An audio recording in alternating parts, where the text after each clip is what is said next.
Coffins, something to put a dead body in. Caskets, something to put a dead body in. They're synonyms, really. No, they're not. You're wrong. Stop it. No! No!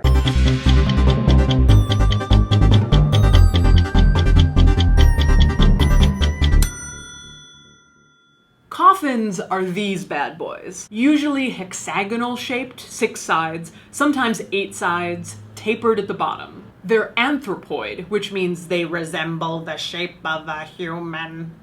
In May, I visited several funeral homes in Australia, and one in particular had a huge storeroom of coffins.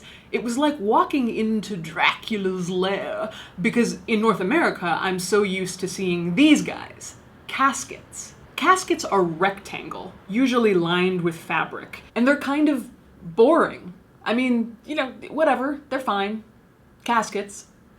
Woo! From a letter in 1859, Mr. Barstow of Rhode Island writes that the rectangular casket is much better than the human-shaped coffin because, and I quote, they obviate, in some degree, the disagreeable sensation produced by a coffin on many minds. Basically, no one wants to be reminded that there's an actual dead body in there. When caskets first caught on, they were promoted as having a clean, simple, chaste design.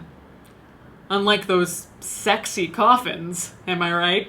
Strumpets? Tots? Besides the 4 sides versus 6 sides debate, there hasn't ever been that much revolution in terms of coffin or casket design, although a good outlier is the 1848 patent for something called the Fisk airtight coffin. The designer, Almond Fisk, created a coffin that was cast iron and shaped to the body like a mummy sarcophagus, including a small window over the face for a grieving widow to peek in. Of course, as I talked about in my exploding casket video, creating an airtight environment for a putrefying corpse is such a bad idea.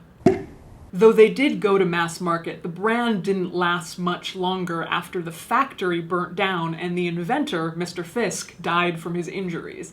Although it did really amp up our American obsession with preservation, which still shows in our insane metal caskets today. Speaking of innovation, nowadays if you go to Ghana, you can buy a handmade casket in the shape of a cell phone, chicken, Coke bottle, airplane, camera, and my favorite, a uterus. Womb to tomb, my friends, womb to tomb.